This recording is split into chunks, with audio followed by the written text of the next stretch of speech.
Olá, querido amigo, estimado irmão, estamos aqui para mais uma lição de suma importância, a lição 13 desse trimestre, a última lição desse trimestre, um legado de fé. E pela graça de Deus vamos, então, repassar essa lição. Oremos em nossos corações para que Deus nos dê o entendimento da sua palavra. Um legado de fé. Quando nós recebemos um legado, significa que recebemos uma herança. Uma herança. E Cristo nos deixou uma herança de fé. O cristão vive pela fé, o cristão é justificado pela fé em Cristo, o cristão é perdoado dos seus pecados pela fé em Cristo Jesus. Então Cristo, ele deixa-nos a sua herança, a sua fé, a fé nos seus ensinamentos, a fé na obediência da palavra de Deus, a fé que se manifesta por meio da esperança na salvação. Então, a fé que se manifesta por meio da obediência, e é o desejo de Cristo que essa sua herança seja transmitida de geração em geração a todas as pessoas, a todos os cristãos, em todos os tempos. E é por isso que nós estamos aqui também, porque recebemos essa herança dos nossos antepassados. Então, o verdadeiro cristão, ele vive pela fé. E é o desejo de Cristo, então, que a sua herança de ensinamentos, de obediência, de crença na palavra de Deus e de esperança na salvação seja passada, então, de geração em geração a todos os seus filhos. Uma herança de fé é o que Cristo deseja nos dar. Significa que devemos ter firme confiança em Deus. Ter fé é ter firme confiança em Deus em meio às situações, em meio aos problemas que ocorrem em nossa vida no dia a dia. E nós devemos então ter firme confiança em Deus, nas suas promessas, sem duvidar. E viver em esperança no cumprimento da palavra de Deus, principalmente aguardando a breve volta de Jesus. Esse é o maior, essa é a maior herança que nós precisamos ter, esperar. Iremos receber, a maior herança que nós iremos receber esperando a volta de Jesus. Então, um dia nós estaremos com Cristo no reino dos céus, no reino de glória. E para isso precisamos então aprofundar o nosso relacionamento com Cristo, o nosso relacionamento com o Espírito Santo, o relacionamento com Deus Pai. As pessoas da divindade devem estar conosco todos os dias, e nós, estando com eles em um relacionamento de dependência, principalmente de Jesus, que é o autor e consumador da nossa fé. Por isso nós precisamos então nos achegar a Cristo, estarmos focados nesse relacionamento com Cristo, e com certeza Ele nos dará esse legado de fé que já é nos transmitido hoje, e esse legado de fé será então fortalecido dia a dia, a cada momento.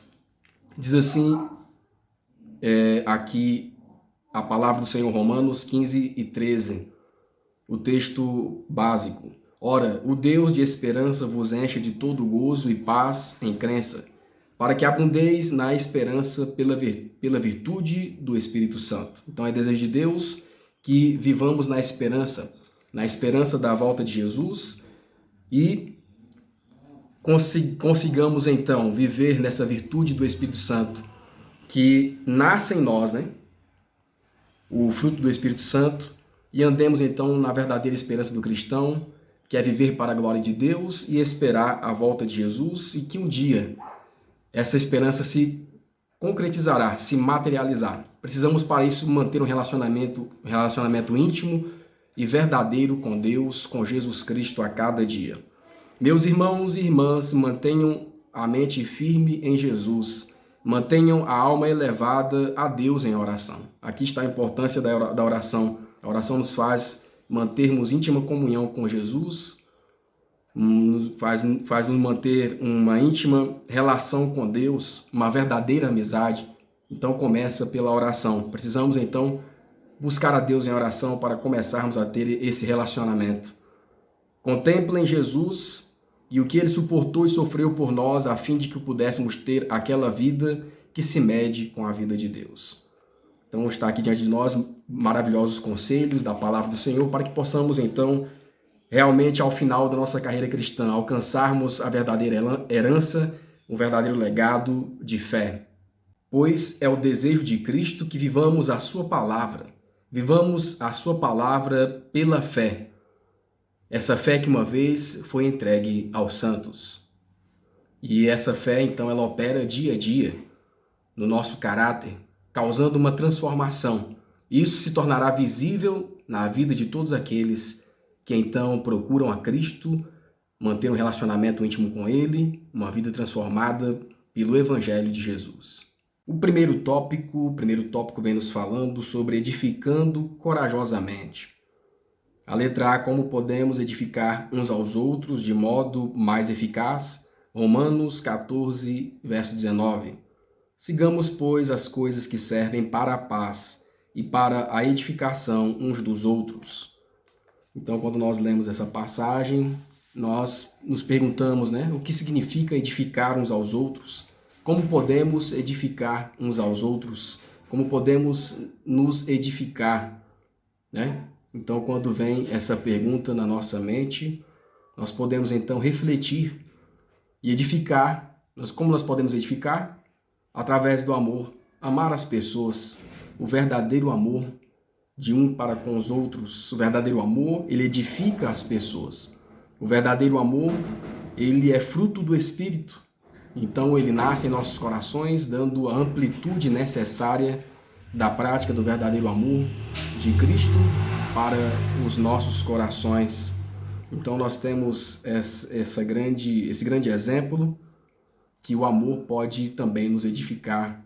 O amor de uns para com os outros. E o amor, então, é condição realmente daquele que entendeu a verdadeira fé em Deus. Amar uns aos outros é condição daquele que realmente entendeu o que é viver pela fé em Cristo. Então nós podemos edificar uns aos outros através do amor ao próximo. Assim como Cristo edificou os discípulos no passado, a sua igreja, pessoalmente ele também deseja que nós edifiquemos aqui uns aos outros, apoiemos uns aos outros, ajudemos uns aos outros. É desejo de Deus que façamos a mesma obra que ele fez no passado, que façamos hoje. Devemos fazer hoje. Então, nós podemos edificar alguém, podemos ajudar alguém, levantar alguém.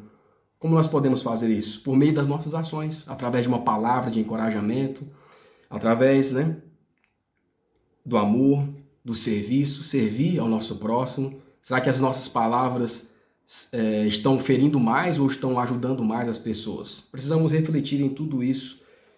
Então, nós precisamos edificar o nosso próximo e assim também o nosso próximo dentro desse contexto aqui bíblico deve também nos edificar, edificando uns aos outros, Os cristãos edificam uns aos outros com palavras, com ações, com atitudes, com serviço. Então nós podemos edificar uns aos outros demonstrando o verdadeiro amor, demonstrando que verdadeiramente me importo com um irmão que está com dificuldade, com um irmão que está passando por momentos de depressão, por momentos que ele está aflito, e nós podemos então edificar uns aos outros através de uma palavra, através do serviço, podemos edificar uns aos outros através da oração. Às vezes alguém está precisando de oração, você pode ajudar alguém, orando por ele, orando com ele, visitando essa pessoa. Nós podemos edificar uns aos outros buscando a paz, como diz o texto aqui, buscando as coisas que vêm da paz, que servem para a edificação, que servem para apaziguar os problemas no meio da comunidade. Então nós podemos buscar a edificação, podemos edificar alguém buscando a paz, solucionando o conflito que existe dentro da igreja, nos lares, nas famílias, na comunidade também. Então nós podemos edificar o outro, também corrigindo a pessoa, mas corrigindo com amor, com humildade. Às vezes a pessoa está com dificuldade em certa situação ou caiu em certa situação. Nós que somos cristãos devemos corrigi-lo com amor, com humildade, para que Deus também seja honrado. Então nós precisamos sempre nos lembrar que é desejo de Deus que sejamos instrumentos do seu amor para a transformação das vidas que estão ao nosso redor. E também para a nossa transformação, Deus usará outros irmãos como instrumentos para nos ajudar na nossa transformação. Então é desejo de Deus que edifiquemos uns aos outros, ajudando uns aos outros pelo amor verdadeiro, através do amor verdadeiro, se importando com as pessoas, com as nossas atitudes, orando pela pessoa, orando com a pessoa, ajudando em alguma dificuldade, até corrigindo em momentos que é preciso, com sabedoria, com verdadeiro amor, humildade e mansidão. Esse é o desejo de Deus, e que assim pratiquemos, edificando uns aos outros na sua igreja, corajosamente. O próprio Jesus nunca comprou a paz por meio de concessões. Seu coração transbordava de amor por toda a humanidade, mas nunca foi complacente com os pecados dela. Era muito amigo dos humanos para ficar quieto enquanto buscavam um rumo que lhes arruinaria a alma. A vida que ele comprou com o próprio sangue, esforçava-se para que o amor humano fosse fiel a si mesmo, fiel aos interesses mais elevados e eternos. Os servos de Cristo são convocados para a mesma obra e devem estar atentos para que, na tentativa de evitar a desarmonia, acabem comprometendo a verdade. Devem seguir as coisas que servem para a paz, mas a verdadeira paz nunca pode ser garantida pela renúncia de princípios. Algo muito importante, né? Não é porque estamos vendo algo errado que vamos deixar calado para ficar em paz. A verdadeira paz, ela nunca pode ser garantida pela renúncia de princípios. Devemos falar a verdade, porém com amor e também com humildade para a correção, se esta pessoa precisa. Assim, nenhum homem pode ser fiel aos princípios sem provocar oposição. Um cristianismo espiritual será confrontado pelos filhos da obediência. Um cristianismo espiritual será confrontado pelos filhos da desobediência. Então, aquele que está em desobediência será confrontado realmente pela verdade daqueles que vivem a palavra de Deus. Mas Jesus disse aos discípulos: não temais os que matam o corpo, mas não podem matar a alma. Aqueles que são fiéis a Deus não precisam temer o poder dos homens, nem a inimizade de Satanás em Cristo. A vida eterna está garantida. Seu único medo deve ser o de que renunciem à verdade. O seu único medo deve ser o de que renunciem à verdade e assim traiam a confiança com Deus e assim traiam a confiança com que Deus os tem honrado. Então nós devemos, acima de tudo, edificando uns aos outros, falar a verdade uns com os outros e não ter medo de falar a verdade, mas devemos ter medo então de trair a confiança de Deus que nos deixou esse legado, de sermos instrumentos na sua mão e vivemos pela fé, ajudando o nosso próximo, corrigindo quando necessário, tudo dentro da mansidão e da humildade também. O segundo tópico nos vem falando sobre semelhança com Cristo. Será que nós temos a semelhança com Cristo nas nossas atitudes, com nossos irmãos, com as pessoas que estão ao nosso redor? Precisamos refletir sobre esse assunto. A letra A. Como membros do corpo de Cristo, que responsabilidade temos negligenciado com frequência? Gálatas 6, 1 e 2, Romanos 15, de 1 a 2. Irmãos, se algum homem chegar a ser surpreendido em alguma ofensa, vós que sois espirituais, encaminhai o tal com espírito de mansidão, olhando por ti mesmo para que não sejas também tentado. Levai as cargas uns dos outros, assim então cumprireis a lei de Cristo. Romanos 15, 1 e 2. Mas nós que somos fortes devemos suportar as fraquezas dos fracos e não agradar a nós mesmos. Portanto, cada um de nós agrade ao seu próximo no que é bom para a edificação. Então, nós vemos aqui, irmãos, o conselho do apóstolo Paulo, da palavra do Senhor. Nós vemos aqui como devemos cuidar uns dos outros, que é isso que essa lição também traz para nós, para edificarmos uns aos outros, o corpo de Cristo. Nós que somos membros, então, do mesmo corpo, do qual Cristo é o cabeça, da igreja de Cristo. Então, Cristo é o cabeça, ele comanda a sua igreja. E assim como Cristo praticou no passado as verdades da palavra de Deus, nós também devemos seguir o seu exemplo e assim nos tornarmos semelhantes a ele nas práticas da verdade. E agora aqui em relação aos nossos irmãos, aqui nos fala que temos negligenciado o nosso dever de cuidar uns dos outros. Precisamos praticar essas verdades então. Precisamos verdadeiramente amar-nos uns aos outros. Uns são mais fracos num aspecto, outros são mais fortes num aspecto. Mas a verdade é que todos nós temos fraquezas e pontos fortes e pontos negativos, pontos fortes e pontos fracos, pontos positivos e pontos negativos, todos nós temos. Um dia nós podemos cair, no outro dia o nosso próximo. Então aquele que é mais forte deve ajudar o mais fraco, suportar a fraqueza do mais fraco. Então nós devemos suportar as fraquezas uns dos outros, sabendo que assim nós estaremos praticando a renúncia de nós mesmos e agradando a Cristo, a palavra do Senhor.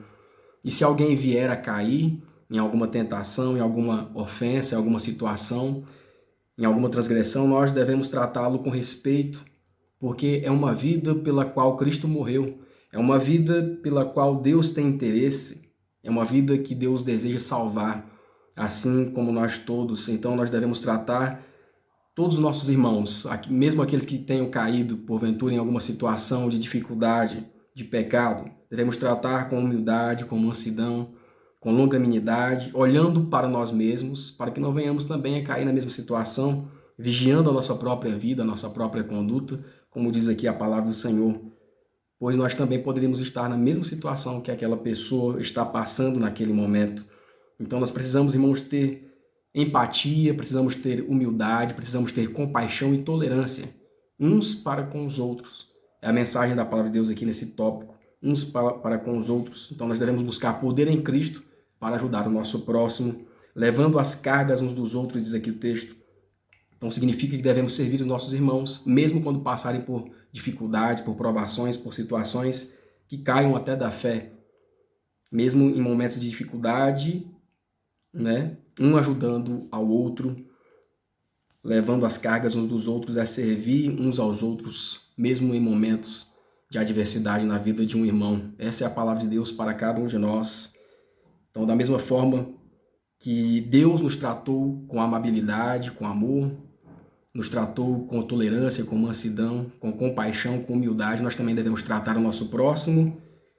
Assim, refletiremos a luz de Cristo em nossa vida. Estive e ainda estou em comunhão com irmãos e irmãs que são culpados de pecados graves e que mesmo agora não veem seus pecados como Deus o vê. Mas o Senhor é tolerante com essas pessoas. E por que eu não deveria ser? Ele edifica, ele ainda fará com que seu espírito impressione o coração delas, de tal forma que o pecado lhes parecerá como pareceu para Paulo, extremamente maligno. Conhecemos muito pouco o próprio coração e temos muito pouco senso da própria necessidade de misericórdia da parte de Deus. É por isso que valorizamos tão pouco a doce compaixão que Jesus manifesta por nós e que devemos manifestar também uns pelos outros. Devemos lembrar que nossos irmãos são fracos, errantes, mortais, como nós também somos. Suponha que por falta de vigilância um irmão seja vencido pela tentação e, ao contrário da conduta de sempre, comete algum erro. Que atitude deve tomar em relação a ele? Que atitude se deve tomar em relação a ele? Aprendemos com a Bíblia que os homens a quem Deus usou para fazer uma grande obra e boa obra cometeram pecados graves. O Senhor não lhes permitiu prosseguir sem repreensão, nem os rejeitou. Quando se arrependeram, ele graciosamente os perdoou e lhes revelou sua presença atuando por meio deles. Que os pobres e fracos mortais tenham em mente como é grande a própria necessidade que tem de piedade e tolerância da parte de Deus e da de seus irmãos. Que fiquem atentos ao modo como julgam e condenam os outros. Então está aqui o grande conselho da palavra de Deus para cada um de nós. Devemos então seguir a palavra do Senhor, vivendo aqui realmente o verdadeiro amor, uns para com os outros, para a edificação de uns dos outros e para a edificação da Igreja de Cristo aqui na terra. A letra B. Descreva o exemplo que nosso Mestre nos deu, Romano 15:13. Porque também Cristo não agradou a si mesmo, mas, como está escrito, sobre mim caíram as injúrias dos que te injuriavam. Então nós vemos aqui, irmãos, o exemplo de Cristo, e nós também precisamos viver assim como Cristo, pegar Cristo como modelo, como padrão, para sermos semelhantes a Ele. Jesus não trabalhava em benefício próprio, mas em benefício do próximo, em benefício dos seus irmãos, negava a si mesmo, aqui diz a palavra de Deus, para que o verdadeiro amor de Deus pudesse ser visto nas suas atitudes em relação ao seu próximo, aos seus irmãos, em relação ao outro, e assim também deve acontecer com cada um de nós. Cristo, ele nos amou a ponto de levar sobre si todos os nossos pecados. O pecado de cada um de nós, Cristo levou sobre si. E assim como Cristo então nos tratou com humildade, nos tratou com mansidão, nos tratou com misericórdia, assim também devemos tratar os nossos irmãos e vice-versa uns aos outros. Essa é a mensagem da palavra de Deus. Enquanto esteve nesse mundo, Jesus não pertencia ao mundo. Doía-lhe constantemente o fato de estar em contato com a inimizade, depravação e impureza que Satanás havia causado. Mas tinha uma obra a fazer a fim de harmonizar o homem com o plano divino e pôr a terra em conexão com o céu, e não considerou grande demais nenhum sacrifício para a realização do objetivo. Ele foi tentado em todos os pontos como nós. Satanás estava pronto para o atacar a cada passo, atingindo-o com as mais ferozes tentações. No entanto, ele não pecou nem se achou engano em sua boca. Embora odiasse o pecado, vertia lágrimas de compaixão pelo pecador. Não agradava a si mesmo. A majestade do céu revestiu-se da humildade de uma criança. Esse é o caráter de Cristo. Será que temos seguido as suas pegadas? Precisamos então refletir sobre isso. O terceiro tópico nos fala o raiar da esperança. Ao sermos atormentados pela escuridão, onde está a nossa esperança? Romanos 15, 4 e 13. Porque tudo que dantes foi escrito para o nosso ensino foi escrito para que pela paciência e consolação das Escrituras tenhamos esperança. Ora, o Deus de esperança vos encha de todo gozo e paz em crença, para que abundeis em esperança pela virtude do Espírito Santo. Então, irmãos, quando nós passamos por momentos de turbulências, por momentos de dificuldades, por tempestades na nossa vida, os dias cinzentos, que parecem que não vão passar, sentimentos de abalo, nos sentimos abandonados e abalados, ainda assim nós devemos permanecer em Cristo. Ainda assim nós devemos manter a nossa esperança em Cristo Jesus. Devemos ter esperança nas promessas de Deus. Devemos então assim buscar a cada dia a presença de Cristo nesses momentos mais sombrios que todos nós passamos em algum momento da vida. E assim alcançaremos então a paciência, o domínio próprio. Deus trabalhará conosco nesses momentos de dificuldade que todos nós passamos. Então nós devemos estar estudando a palavra de Deus, estudando a Bíblia. Por meio da Bíblia, Deus fala com cada um de nós, nos orienta, nos dá a sua capacitação, nos dá o seu entendimento. Então Deus fala com cada um de nós por meio da sua palavra, a palavra de Deus, a Bíblia Sagrada, nos dando ânimo, nos dando força nesses momentos em que passamos por densas trevas. E assim é que nós devemos proceder. Quando estivermos diante das dificuldades, de um momento de aflição, devemos nos voltar para Deus, abrirmos a sua palavra, porque devemos ser guiados por sua palavra. Porque a palavra de Deus é lâmpada para nossos pés e luz para o nosso caminho. Então ela vai iluminar a nossa vida, as situações em que nós estamos vivendo, tirando as trevas. A palavra de Deus então faz isso por nós, quando nós depositamos a nossa fé, a nossa esperança em Cristo Jesus. Diz assim, aqui anota o livro Testemunhos para a Igreja, volume 2, página 319. Pobre, trêmula alma, descanse nas palavras, nas promessas de Deus. Ao fazer isso, as algemas do inimigo se quebram e as sugestões dele se tornam impotentes. Não dê ouvidos aos sussurros do inimigo. Siga em frente, livre, ó alma oprimida. Tenha coragem. Diga ao seu pobre e desanimado coração: espere em Deus, pois ainda o louvarei. Ele é a salvação da minha face e o meu Deus. Sei que Deus ama você. Confie nele. Não pense nas coisas que te trazem tristeza e angústia. Afaste-se de todo pensamento desagradável e pense no precioso Jesus. Concentre-se em seu poder para salvar, em seu amor imortal e incomparável por você, até mesmo por você. Então nós vemos aí a promessa de Deus, a esperança, a nossa esperança deve estar centrada em Cristo Jesus e não nas coisas aqui da terra que nos desanimam. A letra B. Qual deve ser o objetivo da nossa comunhão com Cristo? Qual deve ser o objetivo do nosso relacionamento com Cristo? Romanos 15, 5 a 7. Ora, o Deus de paciência e consolação vos conceda o mesmo sentimento uns para com os outros, segundo Cristo Jesus, para que concordes a uma boca, glorifiqueis a Deus e Pai de nosso Senhor Jesus Cristo. Portanto, recebei-vos uns aos outros, como também Cristo nos recebeu para a glória de Deus. Então, ao termos comunhão com Deus, ao termos comunhão com Cristo, os nossos relacionamentos serão beneficiados. O objetivo de termos um bom relacionamento com Cristo também é ter um bom relacionamento com os nossos irmãos.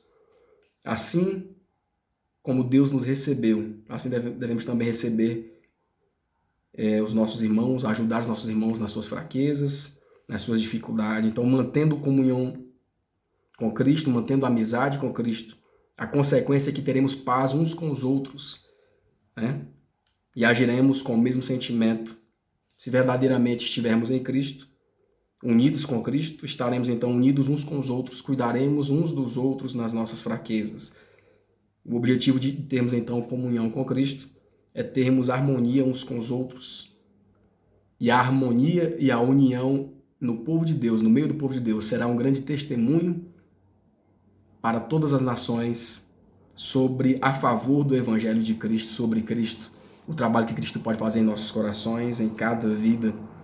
Isso é muito importante. Diz assim a nota: quando Cristo fez um tão grande sacrifício para salvar os homens e levá-los à união uns com os outros, da mesma forma como ele está unido ao Pai, que sacrifício é grande demais para seus seguidores fazerem a fim de preservar essa união? Então, assim como Cristo fez com o Pai e mantém essa união, fizeram esse sacrifício, nós também devemos. Para nós não é nenhum sacrifício tão grande assim como Cristo fez com Jesus, né? Unidos para salvar a humanidade. Que sacrifício é grande demais para seus seguidores fazerem a fim de preservar essa união? Devemos, então, buscar manter essa união. E se o mundo vir uma harmonia perfeita, como essa na Igreja de Deus, ela será para eles uma poderosa evidência a favor da religião cristã. Então nós vemos aí que a nossa união, a nossa harmonia, do resultado do relacionamento que cada um de nós temos com Cristo, será um grande testemunho a favor do Evangelho de Cristo aqui na Terra. E muitas pessoas se converterão para a verdade do Senhor, para a causa do Senhor, para a obra do Senhor, por causa da nossa experiência. E vamos completar aqui na letra C. Como essa bendita experiência pode se expandir? Como essa bendita experiência pode, vamos dizer assim, pode ser levada a outras pessoas, pode ser transmitida, né? Será aumentada, não só na Igreja de Deus aqui, no pequeno povo, mas o mundo todo vai sentir essa experiência do nosso relacionamento com Deus. Diz assim o texto: louvai ao Senhor todos os gentios e celebrai-o todos os povos. Então toda a humanidade pode sentir as consequências do nosso relacionamento com Deus, boas consequências, né? Podem sentir o reflexo do nosso relacionamento com Deus, essa bendita experiência que nós temos com Cristo. Os crentes, os cristãos têm com Jesus, a sua igreja tem com Ele. Essa experiência pode se expandir e é a vontade de Deus que todo ser humano, que todos os povos então se relacionem com Ele. E a partir da nossa experiência, da sua igreja, outras pessoas também podem ter um relacionamento com Deus, vendo o nosso exemplo de relacionamento com Deus. Então a mensagem de Deus será transmitida a toda a humanidade, a todas as nações, de perto e de longe, e é desejo de Deus que todos os povos então se relacionem com Ele. E nós aqui na Terra somos feitos então instrumentos da causa de Deus para levarmos esse amor, para alcançarmos povos, para levarmos essa verdade, essa luz, e muitos verão essa luz e alcançarão então o testemunho de Jesus, verão o testemunho de harmonia e união entre o povo de Deus nesses últimos dias, e muitos então alcançarão a verdade, porque o Espírito Santo vai trabalhar no coração delas, trazendo o reconhecimento da verdade, os guiando na verdade. E assim nós podemos então refletir a Cristo, mostrando a sua verdade e a esperança para cada ser humano que está em Cristo Jesus. Diz assim o Espírito de profecia. O Senhor declara que os gentios serão reunidos, mas não apenas os gentios, e sim os judeus. Há judeus por toda parte, e a luz da verdade presente deve ser levada a eles. Há muitos entre eles que virão para a luz e proclamarão com maravilhoso poder a imutabilidade da lei de Deus. Então, muitos que estão em outros povos, né, que não são da igreja, ao receberem essa verdade com amor, eles também pregarão com todo fervor a palavra do Senhor. O Senhor Deus trabalhará, Ele fará coisas maravilhosas em retidão. Paulo ensina que os crentes devem ser santificados pelo Espírito Santo. E qual é a obra do Espírito Santo? Jesus disse aos seus discípulos, quando vier o Espírito da verdade, Ele vos guiará a toda a verdade. O quarto tópico nos fala espalhando a verdade e não mentiras. Perto do final da epístola, a letra A. Quanto ao que Paulo advertiu aos crentes em Roma, Romanos 16, 17 a 19. Capítulo 16, versos 17 a 19. Como esse problema ocorre hoje? Diz assim, e rogo-vos, irmãos, que noteis os que promovem dissensões e escândalos contra a doutrina que aprendestes. Desviai-vos deles, porque os tais não servem a nosso Senhor Jesus Cristo, mas ao seu ventre, e com suaves palavras e lisonjas enganam o coração dos simples. Quanto à vossa obediência, é ela conhecida de todos. Comprazo-me, pois, em vós, e quero que sejais sábios no bem, mais simples no mal. Então nós vemos aqui, irmãos, o apóstolo Paulo advertindo a igreja de Deus no passado, e também chega a nós essa mensagem, nos fala sobre escândalos que viriam no meio do povo de Deus, brigas, dissensões, muitas pessoas no meio do povo de Deus trazendo mensagens errôneas, mensagens distorcendo a verdade, e Paulo então já profetizando, já falando para os crentes daquele tempo e também para nós hoje, nos alertava, né? Noteis os que promovem dissensões e escândalos contra a doutrina que aprendestes, desviai-vos deles. Então, o desejo de Paulo aqui, a orientação é que nós devemos nos afastar dessas pessoas que promovem dissensões na palavra de Deus, trazem divisões na doutrina da palavra do Senhor. Os tais não agradam a Deus, mas agradam a seu próprio eu, para ganhar influência no meio do povo. Então, essas situações que acontecem, que fazem os irmãos desviarem da verdade, devem ser evitadas no meio do povo de Deus. O povo de Deus deve se preocupar apenas em pregar a verdade e deixar as vãs doutrinas de lado. Mas, nesses últimos dias, se levantaram muitos praticando essas coisas. A mensagem ao povo de Deus que veio no passado é para nós hoje também e serve como advertência. Novamente é trazida a cada um de nós. É porque realmente então precisamos dessa luz, é porque realmente precisamos fazer uma mudança de vida, fazer uma reforma como um povo e como indivíduos. Então devemos nos afastar daqueles que causam dissensões, brigas, contendas. E ao invés de estarmos envolvidos em contendas e dissensões, devemos pregar o verdadeiro evangelho. Temos perdido tempo em não pregar o evangelho, mas temos perdido tempo em viver com brigas, dissensões internas.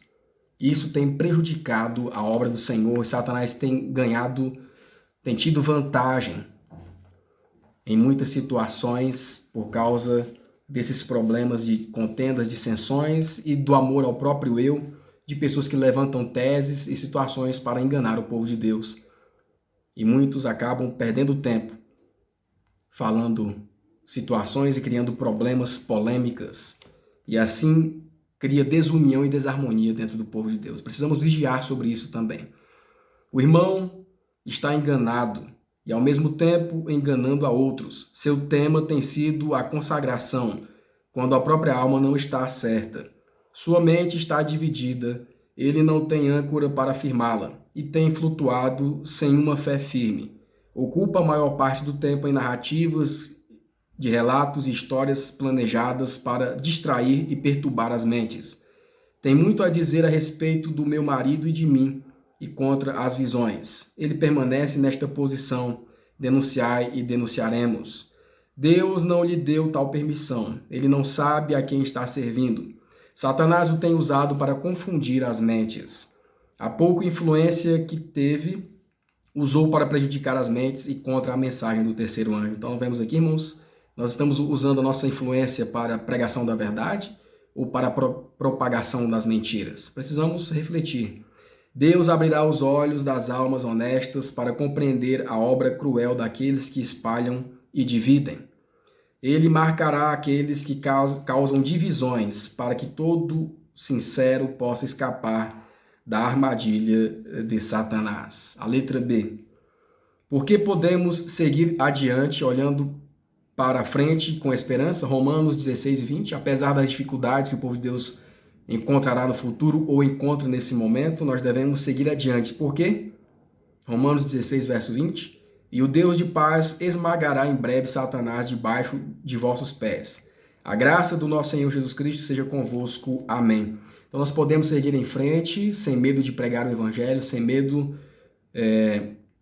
de continuarmos fazendo a vontade de Deus, porque o próprio Deus aqui nos promete na sua palavra. Ele nos dará condições para vivermos para a sua glória. O próprio Deus, então, ele batalhará contra Satanás em nosso favor, em favor daqueles que espalham a verdade, em favor daqueles que querem viver em harmonia, em favor daqueles que querem propagar a verdade da palavra de Deus. Assim nos diz a Bíblia Sagrada. Então, devemos seguir pregando a verdade sem medo, com amor, com humildade, com esperança a todas as pessoas, indistintamente. Precisamos, então, continuar pregando a verdade, pois Satanás ele vai colocar nesses últimos dias obstáculos, mentiras no meio da palavra de Deus para disseminar, para dificultar a obra. Mas nós não devemos nos desanimar, nós não devemos, então, nos abalar. A luta que está adiante do povo de Deus não será travada apenas por nós, mas o próprio Deus entrará nessa guerra para lutar pelos seus servos, para fazer a sua mensagem, a verdade da palavra de Deus, a sua lei, a sua graça vitoriosa, esplendorosa em todo o mundo. Seremos perseguidos, seremos então muitas vezes chacoteados por falar a verdade, mas ao lado de Cristo nós devemos continuar, e ao lado de Cristo seremos mais que vencedores por aquele que nos amou. Assim alcançaremos a vitória. Se nós estivermos na fé de Cristo, essa fé que uma vez foi entregue aos santos. Até que Cristo apareça nas nuvens dos céus com poder e grande glória, os homens se tornarão perversos no espírito e passarão da verdade à fantasia. A igreja ainda verá tempos difíceis. Ela profetizará vestida de saco, mas embora deva enfrentar heresias e perseguições, embora deva lutar contra o infiel e o apóstata, com a ajuda de Deus está ferindo a cabeça de Satanás. O Senhor terá um povo tão verdadeiro como aço, com uma fé tão firme como o granito. Devem ser suas testemunhas no mundo, seus instrumentos para fazer uma obra especial e gloriosa no dia de sua preparação. A mensagem do Evangelho não ganha uma única alma.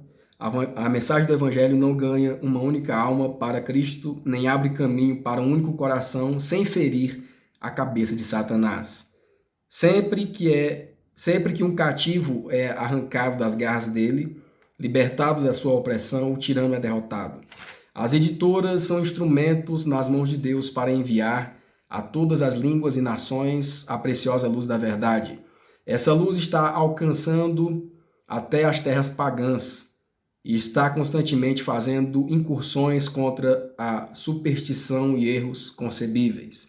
Então vemos aqui a importância de continuarmos pregando o Evangelho, mesmo em meio a dificuldades, espalhando a verdade e não mentiras. E aqui a importância das casas publicadoras, A importância das literaturas que também alcançam pessoas em muitos lugares, a obra da colportagem. Nós devemos então cooperar com essa obra, levando a palavra de Deus a muitos corações. O quinto tópico nos diz o eterno e maravilhoso mistério. A letra A, como devemos valorizar com mais sinceridade o desdobramento do mistério da redenção. Romanos 16, 25 a 27.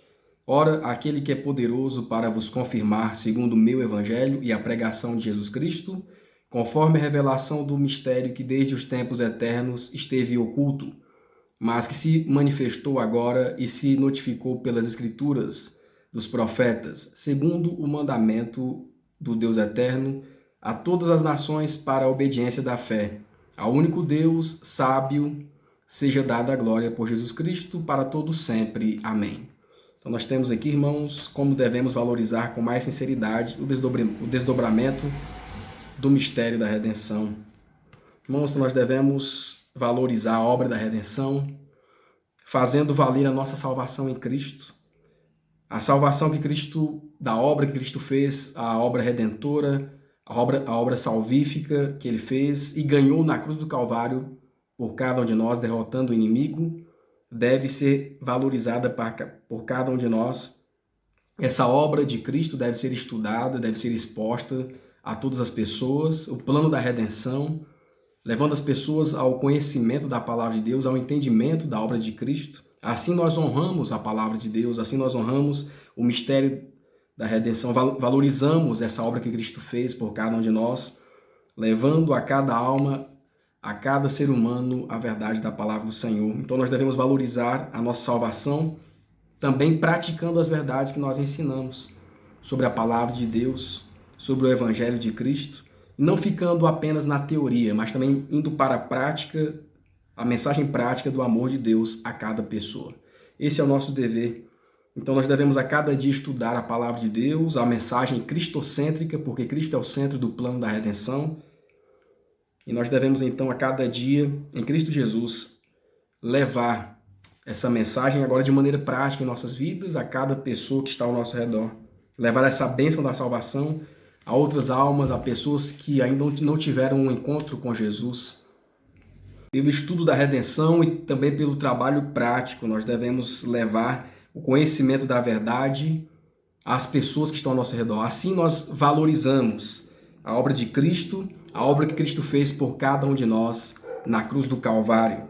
Diz assim a palavra do Senhor: desde o primeiro sinal de esperança concedido na frase pronunciada no Éden, até a última mensagem gloriosa, até a última promessa gloriosa do Apocalipse 22, e verão o seu rosto e na sua testa estará o seu nome.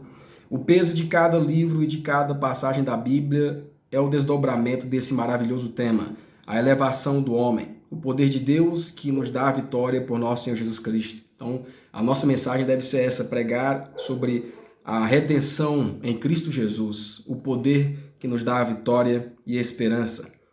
Aquele que alcança esse pensamento tem diante de si um campo infinito de estudo, tem a chave que abrirá todo o tesouro da palavra de Deus. A ciência da redenção é a mãe de todas as ciências, a ciência que é o estudo dos anjos e de todas as inteligências dos mundos não caídos. A ciência que chama a atenção do nosso Senhor e Salvador, a ciência que penetra na intenção nascida na mente do infinito, que desde os tempos eternos esteve oculto, a ciência que será o estudo dos redimidos de Deus ao longo dos séculos. Esse é o mais elevado estudo no qual o homem pode se empenhar. Ele avivará a mente e elevará a alma de um modo que nenhum outro estudo poderá fazê-lo. Então nós honramos também a nossa salvação, o mistério da redenção, estudando esse assunto mais profundamente. Em nossa vida terrena, ainda que restrita ao pecado, a maior alegria e a mais elevada educação se encontram no serviço. E no futuro estado livre das limitações da pecaminosidade humana, nossa maior alegria e nossa mais alta educação serão encontradas no serviço, testemunhando. E sempre que testemunharmos, aprenderemos de novo as riquezas da glória deste mistério, que é Cristo em vós, a esperança da glória. Então, irmãos, nós podemos então valorizar mais e mais a nossa salvação em Cristo Jesus, estudando os seus ensinos, estudando a redenção, o sacrifício de Cristo mais profundamente em favor de cada um de nós, levando essa mensagem a outros e servindo ao nosso próximo, como é o desejo de Deus, trabalhando em favor das almas perdidas. Eu creio que uma das maiores alegrias na vida futura é poder encontrar pessoas que um dia nós pregamos o Evangelho aqui na Terra. Que Deus nos dê esse privilégio, que Deus nos ajude a compreender a sua palavra e nos abençoe ao estudarmos essa lição.